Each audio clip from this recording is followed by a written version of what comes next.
Imagine the moment when an ordinary day turns into an epic battle of wit and justice. Today we're diving into stories from Reddit where cheeky Karens get what they deserve and geniuses of schadenfreude overturn the rules of the game. From the supermarket where one cashier's flick made everyone freeze, to the office where 400 submissions became sweet revenge, these stories will pull you in from the first second. Ready to learn how people turn absurdity into triumph? Then get involved. It's going to be legendary. I just witnessed the most beautiful piece of malicious compliance at my local supermarket. It has a deli counter where you take a paper ticket and wait your turn. There's a digital display that shows the next number, but when it's quiet, the staff often just serve the next person without advancing the number on the display, and it gets out of whack. Today was one such day. I pulled ticket number 87 and the display said 29. There were two people ahead of me at the counter, some guy who was apparently 85 and what turned out to be a Karen at 86. While the deli girl was helping out man number 85, Karen launched into a tirade about the display being on 29, yelling at the young girl behind the counter that she was lazy and causing confusion. I just rolled my eyes and threw a look of understanding sympathy to the girl behind the counter as she finished up with guy number 85. What happened next was priceless. Karen sees a number 85 guy leave and launches into her order. The deli girl cut off Karen's order with a saccharine sweet smile and said, "One moment please, ma'am." She picked up the clicker for the display and clicked it over and over and over again until it reached 86. It took quite a while. Needless to say, Karen was pissed. She glared at the girl behind the counter the whole time, while I just stood there with a huge grin on my face. And the best part, the Karen couldn't even criticize the deli worker because she was the one who was complaining about it being wrong. After finishing Karen's order, the deli girl tried to apologize to me for the delay, but I told her that she'd absolutely made my day. It's not often that you get to see staff deliver a customer service slapdown, but when you do, it's glorious to watch. OP, the thing that would have made that better is after she picked up the clicker that was at 29, she should have been like, click. 30? Anyone? Is there a 30 around? Click. 31? Anyone? 31? Our next Reddit post is from Note of Rant. To give some background, I was working as a data analyst at a company in the educational tech sector. For one of my projects, I created a report that we could give to the sales team that they could then use when asking clients to renew their contract. Clients were typically school systems or individual schools. The report only used graphs. Even adults like pretty pictures, and it showed the client data on how teachers and students were using the product. So the idea was our sales guy could show the graphs to the school people and say, "Hey, X% of your students and teachers are using our software X times a week, so you should sign a new contract with us." I developed this report for our biggest client, and I had all the top people from sales give their input when developing it. Our biggest client renewed, which was great.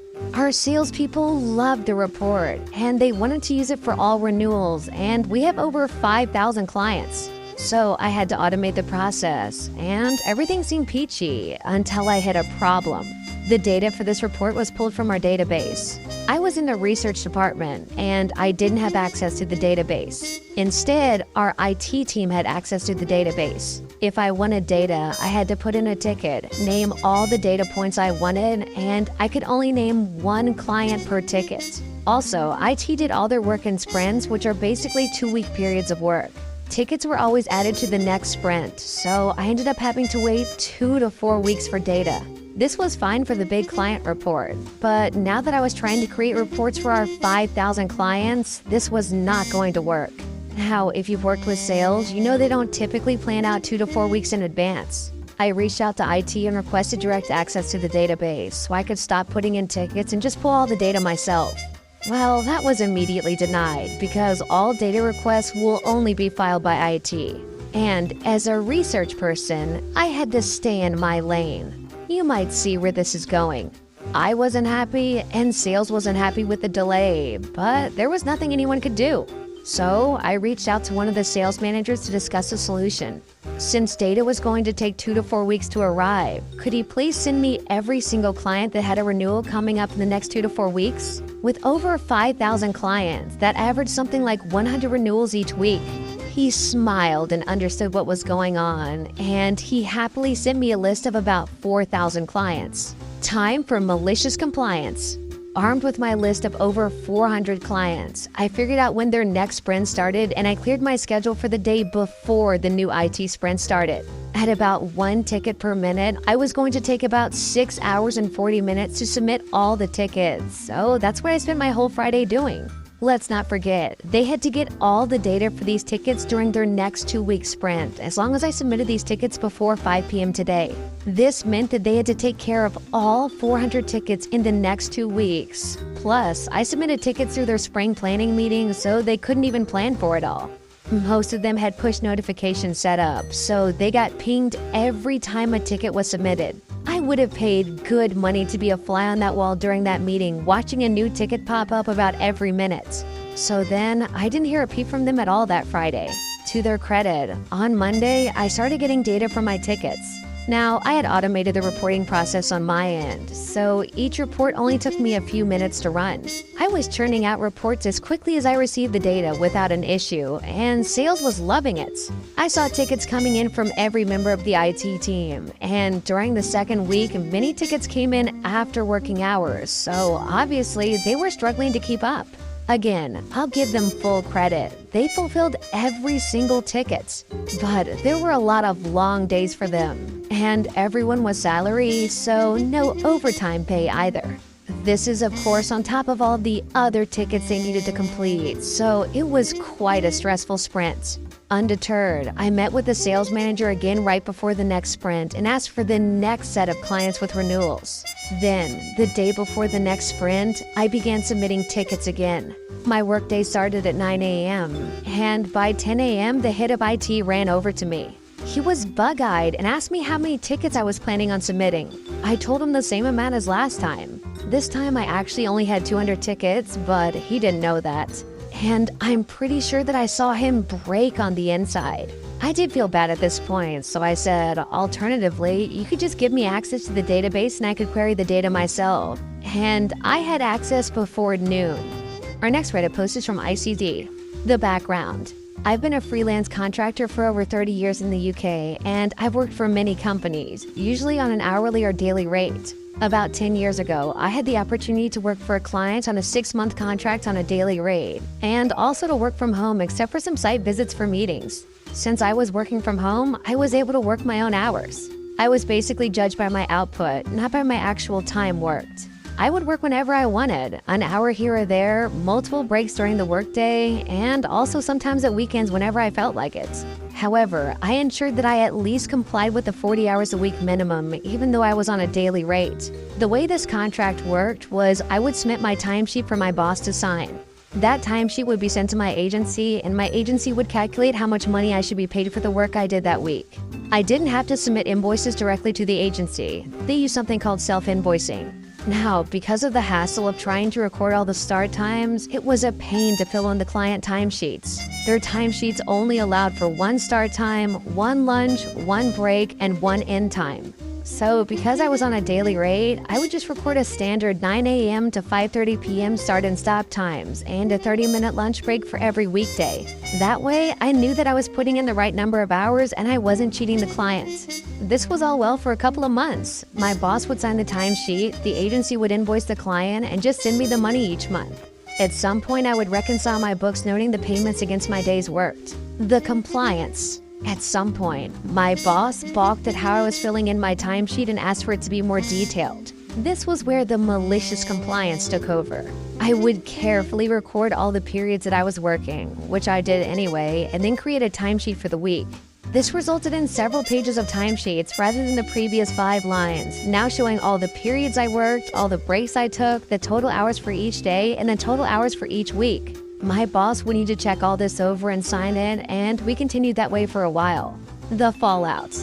Now, you may think that this was only a small malicious compliance. It took me extra effort to comply. My boss got a detailed timesheet and nothing changed. However, there was an unexpected consequence of this compliance that was rooted in the contract that I'd signed and the contract the client had signed. It came down to the definition of a working day. Remember, I was on a daily rate, not an hourly rate, even though the client insisted on a breakdown of all my hours.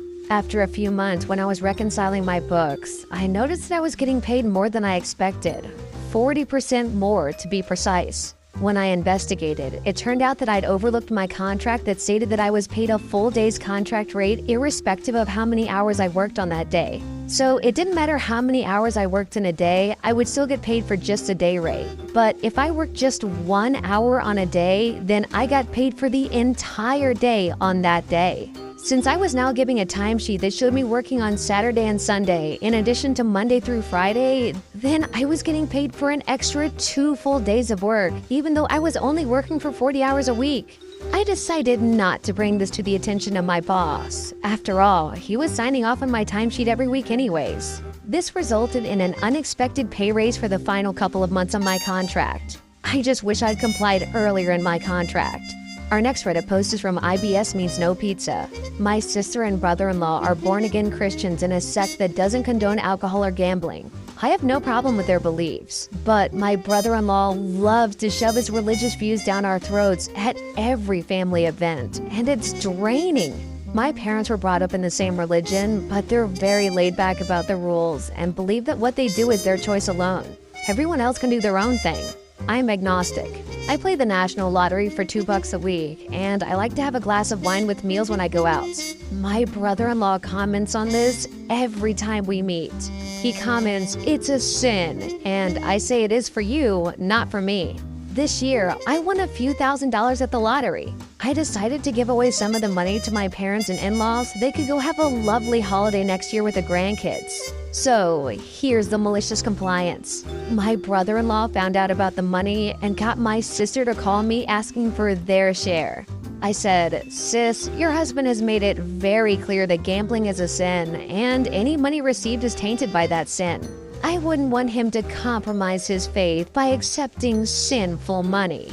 My sister laughed and said she would relay that message to my brother-in-law. My brother-in-law is now not speaking to me. Oh dear, what a shame.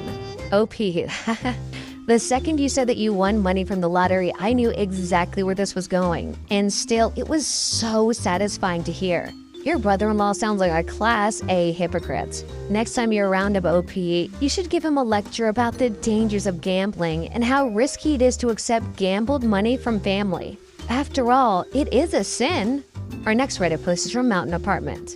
After my spouse's grandfather, Bill, died suddenly of a heart attack, my spouse's grandmother, Frankie, was understandably devastated. But she went about closing his estate with a stiff upper lip. That is, until she got to one bank account that was only in Bill's name. She didn't have a joint bank account that had both their names. Despite having the death certificate, will, and other documentation required, the bank would absolutely not let Frankie close Bill's account. But for whatever reason, they would allow her to withdraw money. Being the type of woman not to suffer fools, Frankie withdrew all but 1 cent from the account. The next day, she got a call from the bank's branch manager explaining there was a minimum balance requirement, and the bank account would be subject to a service fee if it didn't have a certain amount of money in it at the end of each month. No problem, Frankie tells the manager. Just let me close the account. We can't let you close an account in someone else's name, the manager says. At this point, Frankie realizes that it doesn't affect her if a bank account in someone else's name goes negative because of service fees. The manager won't budge, and neither will she. So the next month, the account goes negative after the bank applies a $2 service fee. That was 17 years ago. The bank still calls her from time to time asking her to pay off the balance. But when she asks about closing the account and they tell her only Bill can close it, she promptly hangs up on them and goes back to playing bridge with her friends. This is like, what do they even expect this old lady to do? Go grab a shovel?